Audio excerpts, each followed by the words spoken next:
మన తెలుగు ఇండస్ట్రీలో గట్టి కొడితే ఆరుగురు పెద్ద స్టార్స్ ఉన్నారు. ఆ పెద్ద స్టార్స్‌లో కేవలం నలుగురు మాత్రమే పాన్ ఇండియన్ మూవీస్ తీశారు. ఇంకొకళ్ళు ఆన్ ది వేలో ఉన్నారు రాజమౌళి గారి మూవీతో.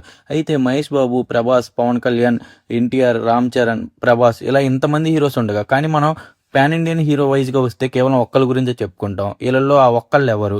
ఆ ఒక్కళ్ళే నంబర్ 1 పాన్ ఇండియన్ హీరో అంటానికి కొన్ని రీజన్స్ ఉంటాయి. ఏదో ఫ్లూక్‌లో మావోడు పాన్ ఇండియన్ మూవీ తీసేసరికి మావోడు పాన్ ఇండియన్ హీరోలో నంబర్ 1 అని అనలేం. కానీ ఈ వీడియోలో అదే మాట్లాడేసుకుందాం. అసలు పాన్ ఇండియన్ హీరో అనటానికి ఆళ్ళకున్న స్థాయి ఏంటి? అసలు పాన్ ఇండియన్ హీరో అని మనం ఎలా డిక్లేర్ చేస్తాం? ఏంటి అనేది మొత్తం ఇన్ డెప్త్ రివ్యూలో మాట్లాడేసుకుందాం. మీకు గూడా ఉంటది కదా! ఆల్రెడీ మీరు ఫ్యాన్ వార్స్ ఇవన్నీ చేసే ఉంటారు కదా! మా హీరో నంబర్ 1 రా, మా హీరో నంబర్ 1 రా అని.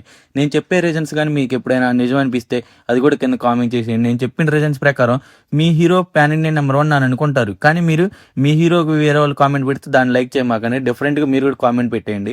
ఇంక లేట్ చేయకుండా ఈ డిస్కషన్ మొత్తం ఇన్ డెప్త్‌గా మాట్లాడేసుకుందాం. ఫస్ట్ ప్రభాస్ గారి గురించి మాట్లాడేసుకుందాం. ప్రభాస్ గారు 'బాహుబలితో' ప్రభాస్ గారికి ఒక పాన్ ఇండియన్ ఇమేజ్ వచ్చింది. ఆ ఇమేజ్ వచ్చినా సరే ప్రభాస్ గారు ఏ రేంజ్‌లో దాన్ని నిలబెట్టుకున్నారు అనేది మ్యాటర్. కానీ ప్రభాస్ గారు ఆ నిలబెట్టుకోవడంలో చాలా గట్టిగా సక్సీడ్ అయ్యారనిపించింది. ఎందుకంటే ప్రభాస్ గారు ప్రీవియస్‌గా మూవీస్ చూసుకొని హిట్ టాక్ వచ్చినా, ఫ్లాప్ టాక్ వచ్చినా మినిమం 400 కోట్లు ఈజీగా వస్తాయి. ప్రభాస్ గారికి 400 కోట్లు అంటే క్యాట్ వాక్. మూవీ ఇంక బ్లాక్ బస్టర్ టాక్ వస్తే అది 1000 కోట్లకి ఈజీగా అడుగేస్తా ఉంటది.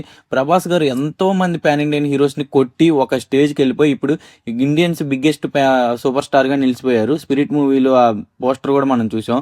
షారుఖ్ ఖాన్, సల్మాన్ ఖాన్ ఇలాంటి ఎంతో మంది ఖాన్స్‌ని కూడా మన ప్రభాస్ గారు హిందీలోకి వెళ్ళి కొట్టేశారు. నాకు తెలిసినంత మటికి ప్రభాస్ గారిని మించి కొట్టే పాన్ ఇండియన్ హీరో ఎవరు రారు.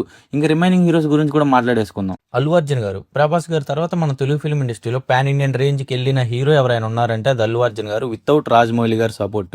రాజమౌళి గారి సపోర్ట్ ఉన్న వాళ్ళే ఇప్పటివరకు పాన్ ఇండియన్ హీరోస్కి వెళ్ళారు. మనం రామ్ చరణ్ గారినైనా, ఎన్టీఆర్ గారినైనా చూసాం. కానీ అల్లు అర్జున్ గారు కేవలం తన స్వయం కృషితో తనకంటూ ఒక మార్కెట్ క్రియేట్ చేసుకున్నారు.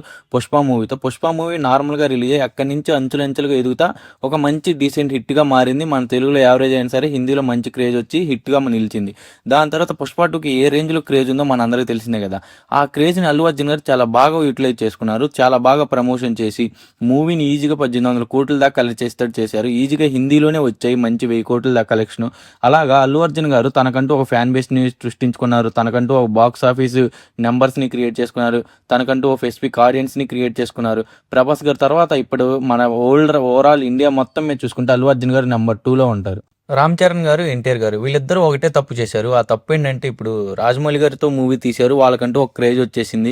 ఆ క్రేజ్ని వీళ్ళు నిలబెట్టుకోలేకపోయారు. ఎందుకంటే రామ్ చరణ్ గారు 'గేమ్ చేంజర్' మూవీతో తీశారు. అది ఎంత పెద్ద రాడ్డో మనందరికీ తెలిసిందే.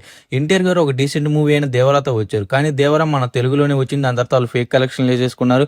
ఓవరాల్గా 'దేవరా' కూడా ఒక 600 కోట్ల దాకా కలెక్ట్ చేసింది అని వాళ్ళు ఒక పోస్టర్లో మనకు చూపెట్టేశారు. కానీ వీళ్ళిద్దరు చేసిన తప్పు ఇదే. వాళ్ళకు వచ్చిన క్రేజ్ని, వాళ్ళకు ఉన్న స్టార్డమ్ని వాళ్ళు ఓవరాల్గా ఉపయోగించుకోలేకపోయారు. పాన్ ఇండియన్ రేంజ్లో మేము మూవీ తీయాలి అనుకున్నారు కానీ ఆ పాన్ ఇండియన్ రేంజ్కి తగ్గట్టు సబ్జెక్ట్ మనం తీసుకున్నామా లేదా, ఈ సబ్జెక్టు మనం పాన్ ఇండియన్ రేంజ్ మన ఇంకొంచెం పెంచిద్ది మన బాక్స్ ఆఫీస్ స్టామినాని అని వీళ్ళు ప్రూవ్ చేసుకోలేకపోయారు. దాని తర్వాత ఎన్టీఆర్ గారు హిందీ ఆడియన్స్కి దగ్గర అయిపోదామని చెప్పి 'వార్ 2' మూవీ తీశారు. 'వార్ 2' మూవీ అసలు ఎన్టీఆర్ గారు ఎందుకు ఒప్పుకున్నారో తెలియదు.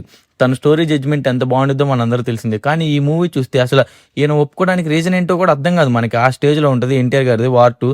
దాని తర్వాత ఇప్పుడు ఎన్టీఆర్ గారిది ప్రశాంత్ నీల్ గారితో మూవీ తీస్తున్నారు. ఆ మూవీ మీద అయితే మంచి హోప్ ఉంది. ఎన్టీఆర్ గారు పాన్ ఇండియన్ రేంజ్లో ఒక మంచి మార్కెట్ అయితే క్రియేట్ చేసుకుంటారని. దాని తర్వాత రామ్ చరణ్ గారు 'బుచ్చిబాబుతో' తీస్తున్నారు. 'బుచ్చిబాబుతో' నాకు అంత నమ్మకం లేదు. ఎందుకంటే 'ఉప్పెన' మూవీ నాకు అంత నచ్చదు. కానీ 'బుచ్చిబాబు' మీద ఏడో నమ్మకం ఉంది.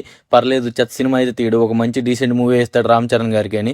రామ్ చరణ్ గారు కూడా పెద్ద మూవీతో ఒక డీసెంట్ మార్కెట్ని అయితే క్రియేట్ చేసుకుంటారని నేను అనుకుంటాను. ఇప్పటివరకు మనం మాట్లాడుకున్న లిస్ట్ పాన్ ఇండియన్ అటెంప్ట్ చేసిన వాళ్ళు. ఇప్పుడు మహేష్ బాబు గారి గురించి మాట్లాడుకుందాం. మహేష్ బాబు గారు ఎప్పటి నుంచో వెయిట్ చేస్తున్నారు సరైన పాన్ ఇండియన్ మూవీ కోసం. అవి ఆగి ఫైనల్లీ రాజమౌళి గారితో తీయబోయే మూవీతో మహేష్ బాబు గారు ఓవరాల్గా గ్లోబ్ మొత్తం లేదా పాన్ ఇండియా మొత్తం ఎంట్రీ ఇవ్వబోతున్నారు. మహేష్ బాబు గారు మాత్రం వీళ్ళందరిలాగా తొందరపడి ఏదో మూవీ తీసేద్దాం, ఏదో చేసేద్దాం, మనం మార్కెట్ పెంచేసుకుందాం చేసుకుందాం అనే రేంజ్ కాదు. తను చాలా టైం తీసుకొని చాలా నిదానంగా చాలా మంచి మూవీస్ అయితే వదులుతారు మహేష్ బాబు గారు.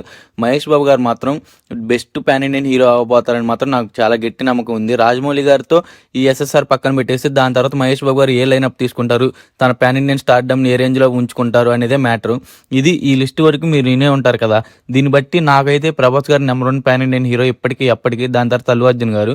మీ వేలో కూడా మీ పాన్ ఇండియన్ హీరో ఎవరో కింద కామెంట్ చేసేయండి. ఎంతవరకు చూసారంటే నచ్చే ఉంటుంది కదా. లైక్ చేసి సబ్స్క్రైబ్ చేయండి. Thank you for watching.